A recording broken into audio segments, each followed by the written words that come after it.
For more on the challenges facing Mexico's government, let's bring in our panel. Joining us right here in the studio is Paulina Chavez Alonzo. She is a political commentator and former spokesperson for the Embassy of Mexico in the United States. From Mexico City, Laura Carlsen is the director of the Americas program at the Center for International Policy.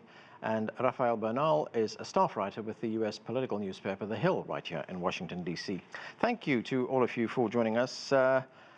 Let's go to Laura in Mexico City. And Laura, you're in the city there, which has also seen a big rise in the number of homicides, kidnappings, and robberies. Now, this new National Guard has been deployed, 2,700 National Guards deployed on the streets of the capital. Has that deployment made a difference?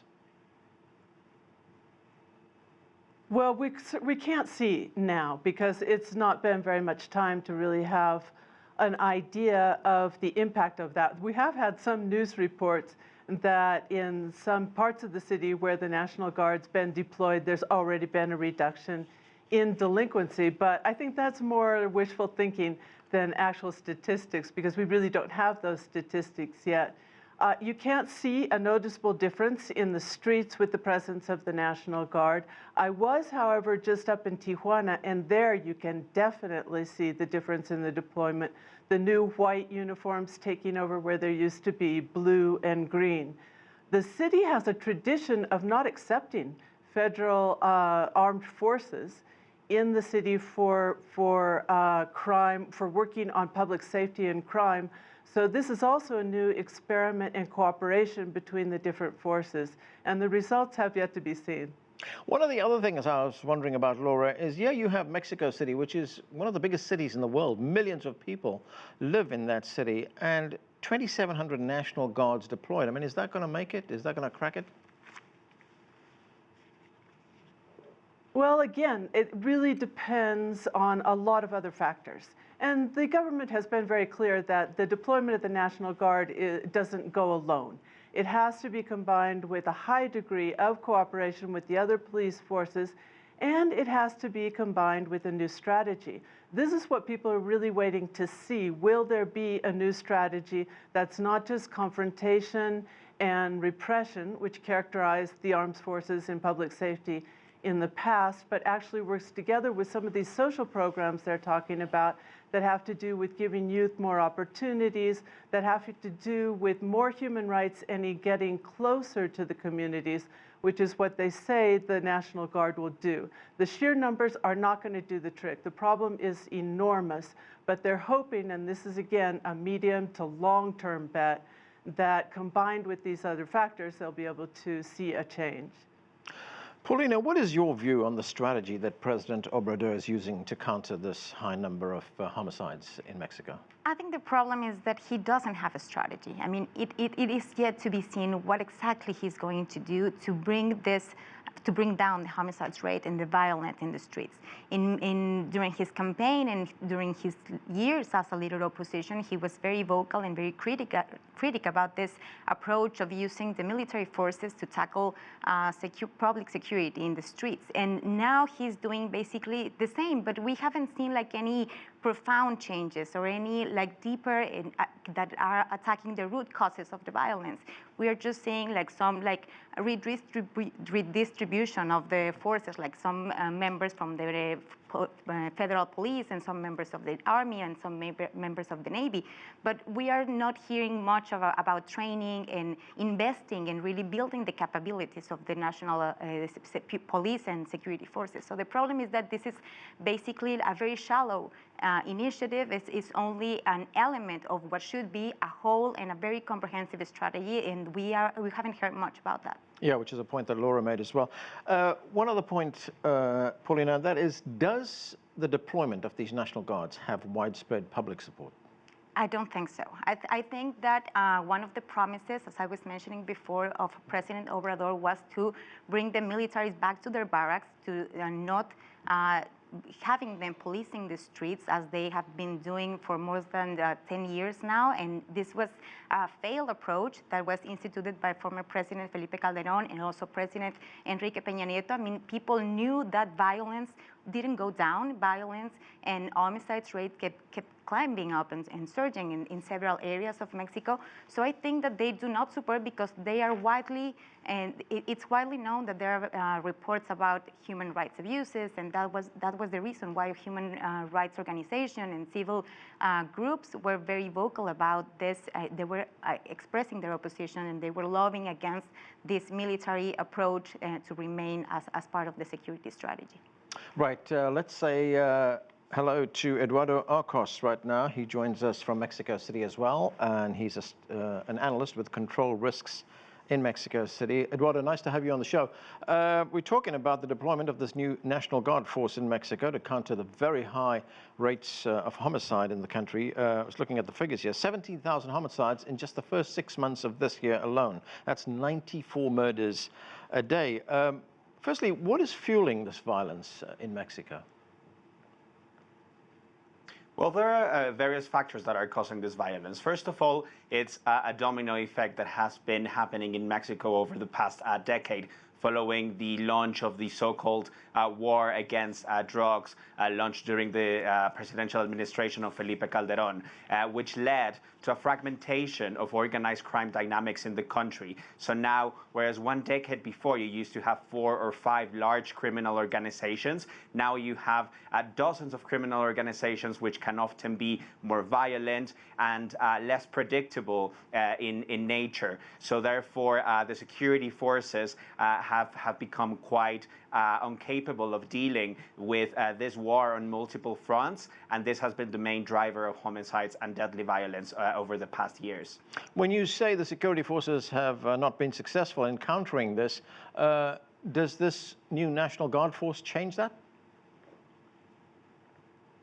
Not necessarily, and I don't think that we will see any major change, at least over the course of the remainder of 2019, due to the fact that it is basically made up of former agents of both the Army and the Navy, and also of the federal police. And as such, you're really not doing a major overhaul in terms of the capabilities of the security institution. In many cases, it was launched simply in a quite rushed approach, so not really undertaking a strict training procedures to really make sure that the agents of the National Guard are better trained, better equipped, and therefore better prepared to combat organized crime violence. However, the numbers that President Andrés Manuel López Obrador has pledged to increase the National Guard would be greater than the numbers deployed under the federal police, the Army, and the Navy. So in the longer term, we might start to see some benefits of this strategy, particularly if resources keep flowing and if the consolidation of the National Guard gathers pace and momentum over the next year. Rafael, what's your view on the deployment of this National Guard? I mean, is it President Obrador actually fulfilling a campaign pledge? Because he said he came to office on a landslide, actually, promising to end corruption and to restore security. Well, if López Obrador were to fulfill all of his campaign promises, he'd have to be president for an awful long time. Because he promised such a substantial change in the country, but with the National Guard specifically, the historical precedent for him is not good. It's not good in the sense that the federal police was created 2 governments ago, sort of in the same idea of having a federal, well-paid, well-trained, well-armed force that could interact with the citizenry on a daily basis in the way that the Army couldn't. As your report said, the Army didn't have the power to arrest common citizens, for instance. So that was a human rights violation. So that's one thing that could favor the National Guard. But the one thing that doesn't favor the National Guard is, as my colleagues have said, there is no overarching strategy here. There is no change in the several levels of police forces, in the corruption at the municipal level, which many say is the biggest problem in Mexican justice and security. Without a real strategy, you're just throwing numbers at the problem, and that strategy has been tried before by the last 3 governments.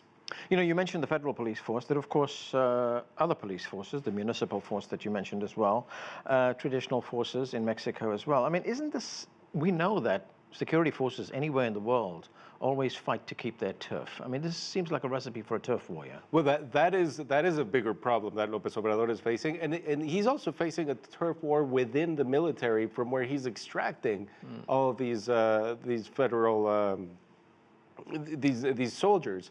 So the military has already been, so to speak, donating soldiers to become federal police over the past few years. I've had experience. A lot of soldiers basically had 2 uniforms, and depending on their orders for the day, they would wear blue or they would wear green. Now I guess they have a 3rd white uniform, and that does become a turf war, and it has become problematic in managing the security forces, and this is at the federal level. You have thousands of police forces in the country, and they're extremely disorganized. They're not paid enough to even pay their bills. Even in small towns in Mexico that are very cheap, they're not paid. They're not trained. They're not armed. They have. It's always been a recipe for failure, and the result is what you have now, the historical moment that Mexico is living through. Laura, sorry, you want to say No, something? I was just going to add that basically, I mean, you have to see that it's basically the same people doing the same stuff that it's been done before. I mean, we've seen this approach, and this has been tried and failed many times ago. So the problem is that the creation of a new police force by itself doesn't tackle the problem that it's one of the problems that it's fueling the violence in Mexico, which is basically corruption and also impunity. I mean, those have to be considered when you are trying to tackle violence and when you are trying to bring down crime rates. And just by creating and putting some members of different police forces together, it's just not enough. Laura, what's missing in this strategy? I mean, we're hearing that there's no overarching strategy. What does the government need to do to make this work? Well, first of all, as was mentioned, the formation of the National Guard was kind of rushed. So there's supposed to be some deep training in human rights in particular, in a new type of policing that brings police closer to communities. But again, since most of the people who will make up the National Guard are being drawn from the military, there's a very deep criticism that I share that it will still be operating under this military logic, which is that you confront an enemy and you annihilate it. But when you're talking about public safety, the enemy are members of the community. They're people that you're not trying to annihilate, you're trying to bring to justice. So you have 2 problems. First of all, you have this problem that that's not what the military does, that's not the way that it's trained. And secondly, you have this problem that you have to have a backup functioning judicial system in order to make, arrests and policing in the streets work at all. And we still don't have that because of the high degree in corruption and the high degree of impunity that exists. I think that we should have seen by now some much clearer and stronger signals that the government will go up against government officials that are cooperating with organized crime, whatever party they're from, wherever they are.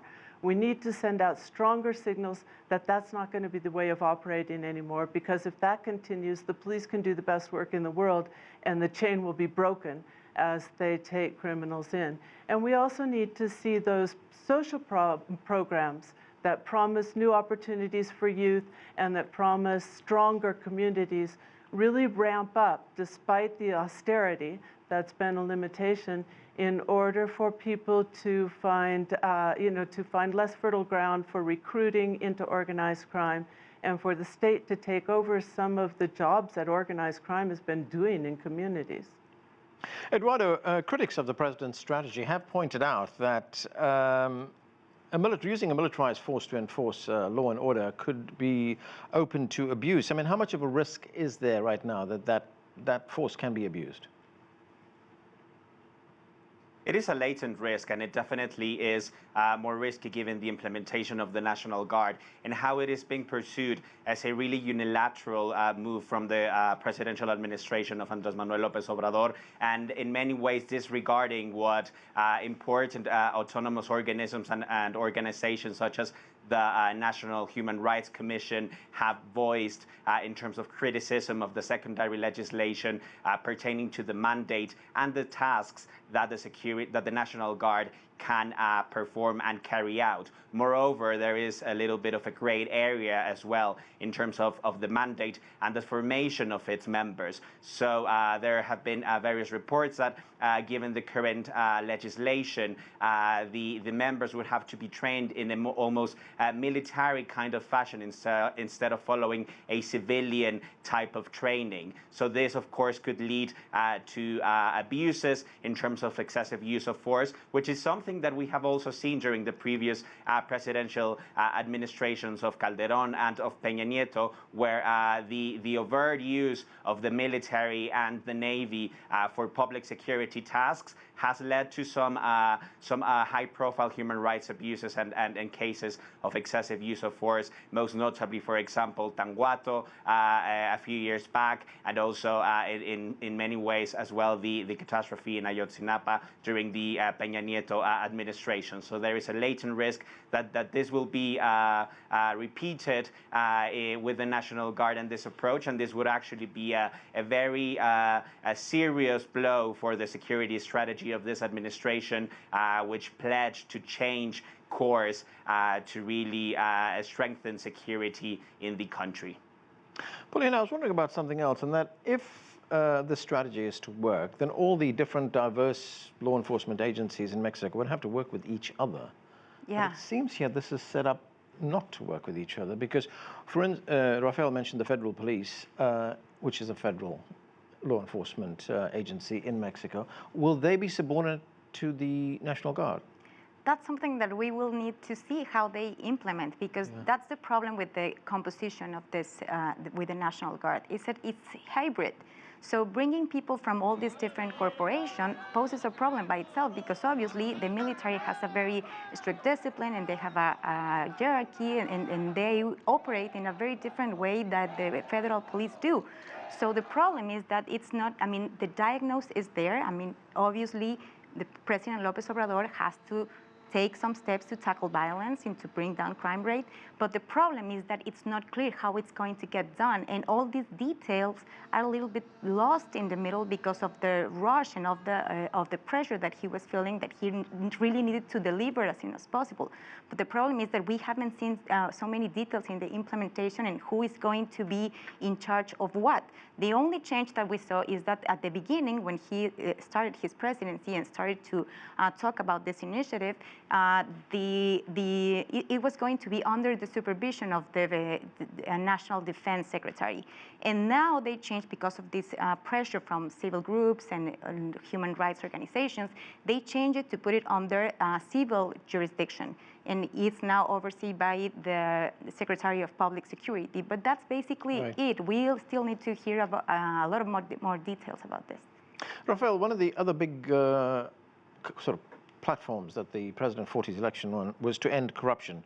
And we know that Mexico's been plagued by governments in the past on this particular issue. In fact, one of the big scandals involved the former president, Enrique Peña Nieto, his wife, and his finance minister involved in this real estate scandal. What has President Obrador said about that? So it's almost become a trope in Mexican politics that López Obrador got the diagnosis right when it came to Mexico. And this is why he was competitive in the last two presidential elections and won this one by such a large margin. But the other side of that trope is he usually gets the medicine wrong. So López Obrador is not somebody who believes in a modern prescription of public policy, of research, think tanks, converting that into legislation and converting that into public policy with expected results.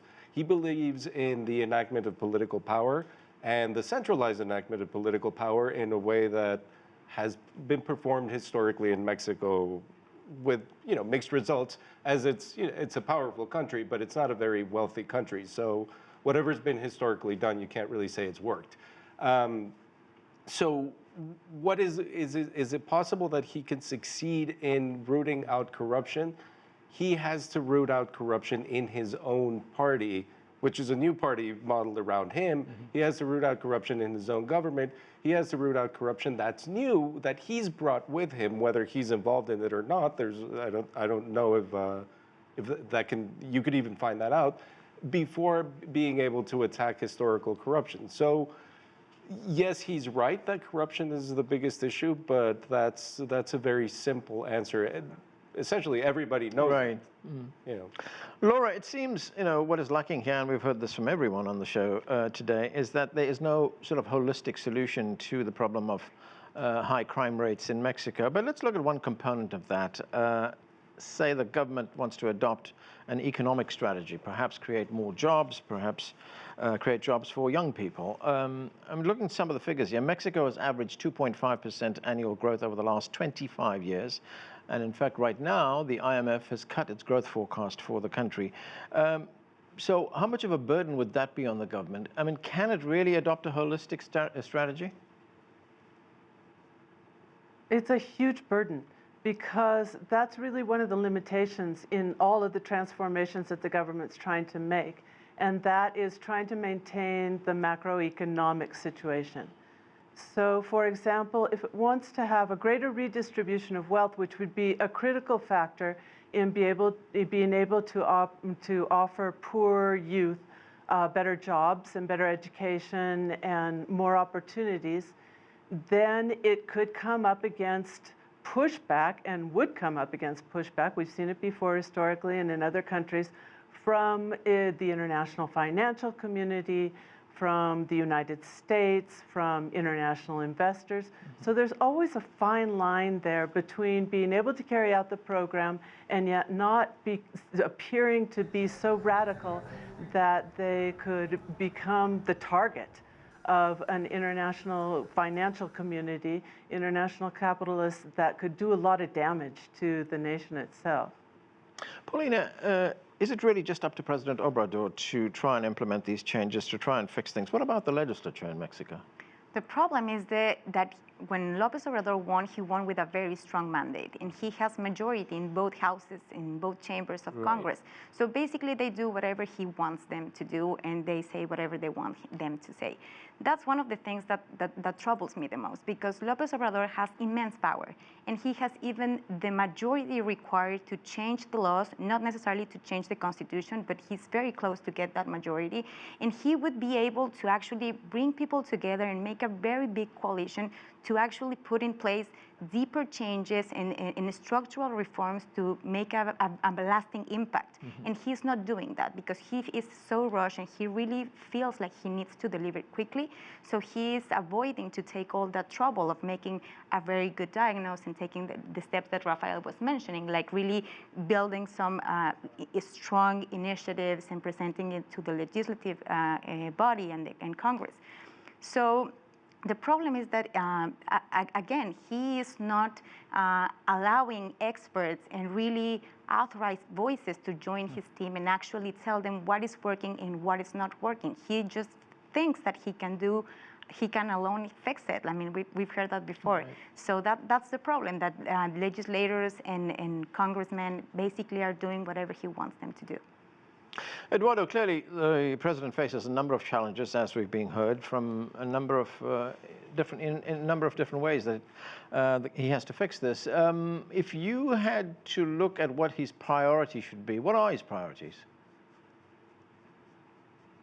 Well, I think that right now the greatest priority that he's facing would be to revitalize an ailing economy. As you mentioned, the IMF has just cut growth projections for the country, and now it is Mexico narrowly escaped recession in the second quarter of 2019. So in order to deliver all his campaign pledges and to really overhaul Mexico's welfare system and increase spending in social security, which are his key plans, well, he would need to rely on a robust economy. And so far, given his uncertainty quality of his policies that he has created, and making these changes in the strategic sectors, mainly energy, which has resulted in uncertainty for the sector, a lack of investments, a delay in investments. The economy has taken its toll, and therefore he will have to take a more pragmatic stance to really